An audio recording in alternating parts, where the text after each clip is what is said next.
ప్రముఖ సినీ నటుడు జనసేన పార్టీ అధినేత పవన్ కళ్యాణ్ త్వరలోనే పాదయాత్ర చేయనున్నాడా? జరుగుతున్న పరిణామాలు చూస్తుంటే అలానే అనిపిస్తుంది.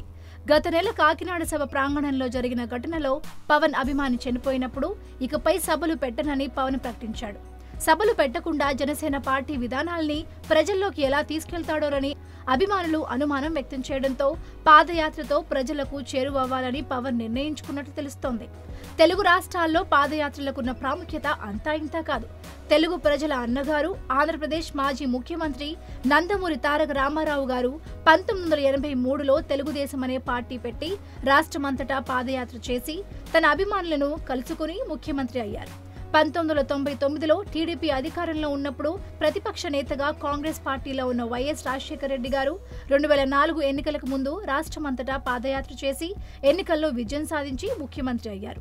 ఇదంతా గమనించిన చంద్రబాబు 2012లో ప్రతిపక్షంలో ఉన్న సమయంలో తను కూడా పాదయాత్ర చేసి 2014లో నవ్యాంధ్రకు ముఖ్యమంత్రి అయ్యారు. దీనిని బట్టి చూస్తే పాదయాత్ర చేసిన నాయకుడు ముఖ్యమంత్రి పీఠం ఎక్కడమనేది ఆనవాయితీగా మారింది. దాంతో 2019లో ముఖ్యమంత్రి పీఠమే లక్ష్యంగా పవన్ పాదయాత్రకి సిద్ధమయ్యాడని రాజకీయ విశ్లేషకులు చెబుతున్నారు. ఒకచోట మీటింగ్ పెడితేనే కొన్ని లక్షల మంది అభిమానులు రావడం, వారందరినీ మెయింటైన్ చేయడం కష్టమవుతున్న నేపథ్యంలో తను ఊరూరు తిరుగుతూ పాదయాత్రలు చేస్తే ఎదురయ్యే పరిస్థితుల గురించి కూడా పవన్ ఆలోచిస్తున్నట్టు తెలుస్తోంది. ప్రస్తుతం పవన్ కాటమరాయుడు సినిమా చేస్తున్నాడు. ఆ తర్వాత త్రివిక్రమ్ శ్రీనివాస్ దర్శకత్వంలో ఒక సినిమా, దాసరి నారాయణరావు నిర్మాతగా ఒక సినిమా, మరో 2 ఇతర సినిమాలు, ఇలా 4-5 సినిమాలకు పవన్ సైన్ చేసి ఉన్నాడు. అంతేకాకుండా నా జీవితంలో ఏం జరిగినా అభిమానుల్ని నిరాశపరచకుండా సినిమాలలో నటిస్తూనే ఉంటానని పవన్ చెప్పడం, సార్వత్రిక ఎన్నికలకు దాదాపు 3 సంవత్సరాల సమయం ఉండడం కొన్ని ప్రశ్నలకు తావిస్తున్నాయి. అయితే ఇప్పుడున్న ప్రశ్న ఏంటంటే, పవన్ పాదయాత్ర చేయనున్నాడా?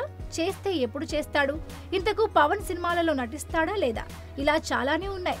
వీటన్నిటికీ సమాధానం రావాలంటే మరికొన్ని రోజులు ఆగాల్సిందే.